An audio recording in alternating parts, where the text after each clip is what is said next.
Hello, hello, hello, hello, hello, hello. To all the precious people all over the world, welcome back to our channel, Precious Cats of Mama Kiss. This is Max, the elder tuxedo princess.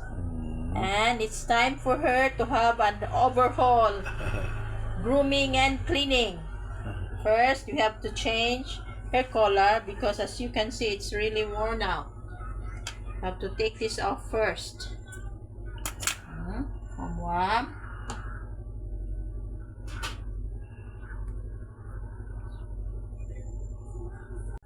Next is we have to wipe off the dust on her.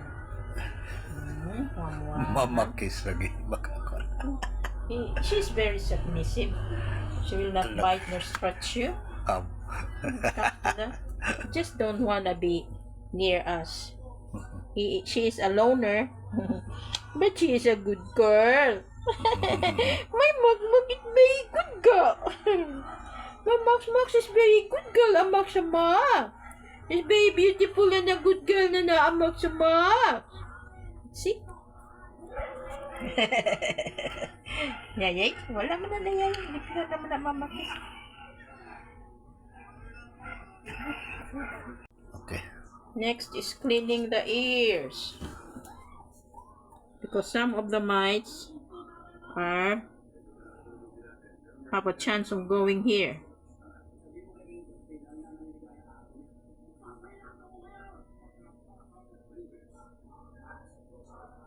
Mak. Ih, it's dirty naman.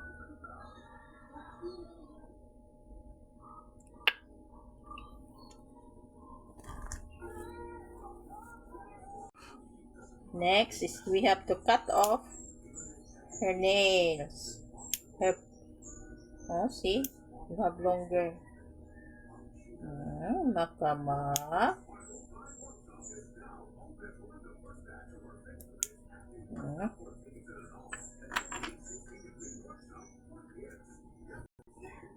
Next, we have to let her have her turmeric tea for any anti-inflammation. There are so many uses of turmeric tea. It is their friendly tea. Don't do that. You don't want any more? Don't you want any more?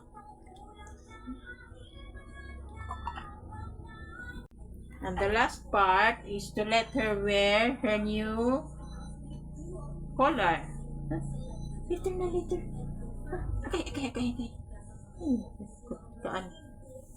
Okay. Do not move. Behave. Behave, Mak. You cannot argue with her whenever she doesn't like. Behave. Behave, Mak, behave. You're wearing your collar.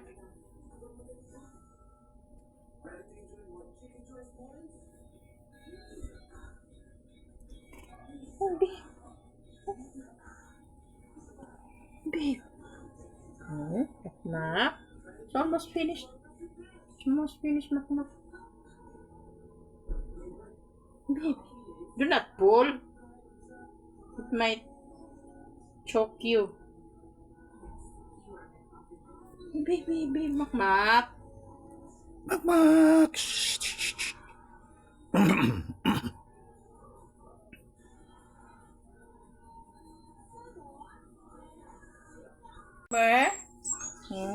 Is Kid, a white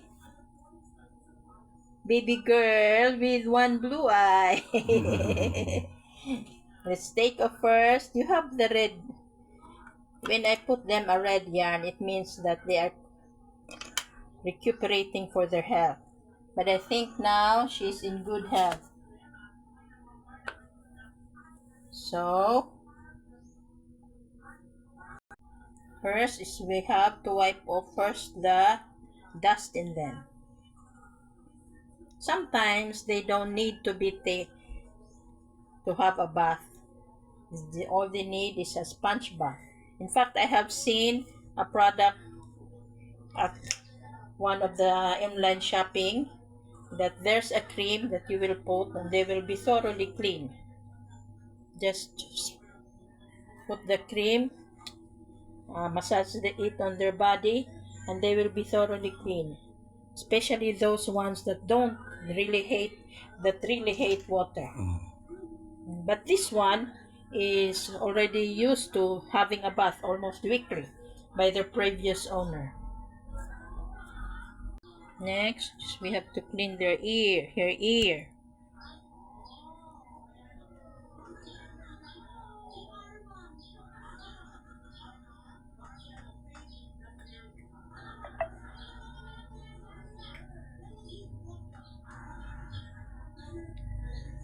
Hey, dirty.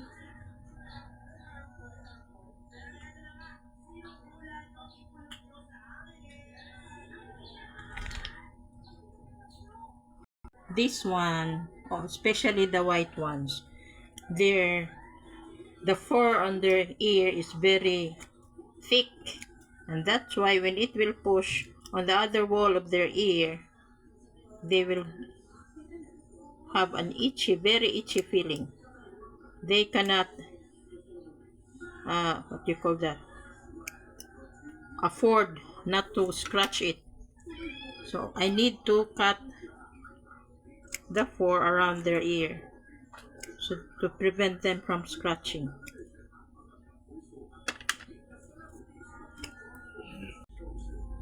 Since I've observed that this one has more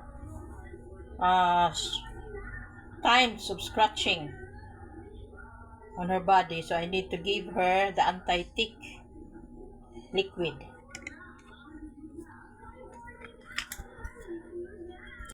So we'll just cut this one over here and put this behind her ear. And we have to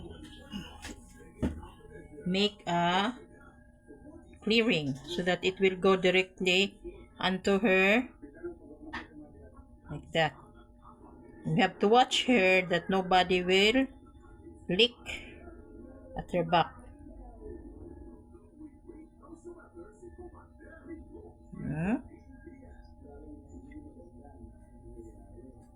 I need to rub this one because it will not penetrate onto the skin.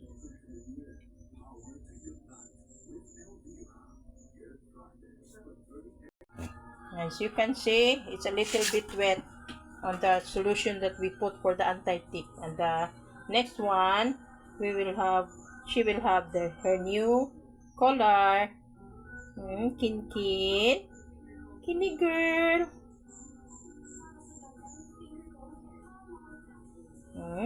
Kin. This girl here is a bit brave. Are you brave, kitty girl? But she will run whenever somebody bullies her.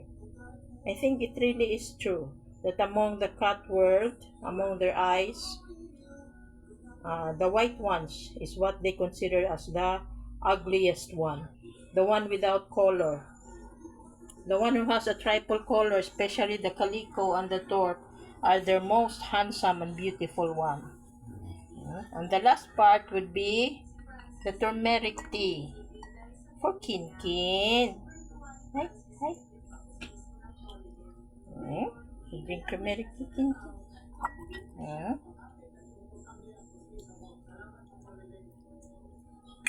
Hi. And that ends our video regarding our cat grooming and cleaning. For this video, we have Max and Kin. Thank you for watching. Thank you for subscribing our channel, Precious Cats of Mama Kiss, adding up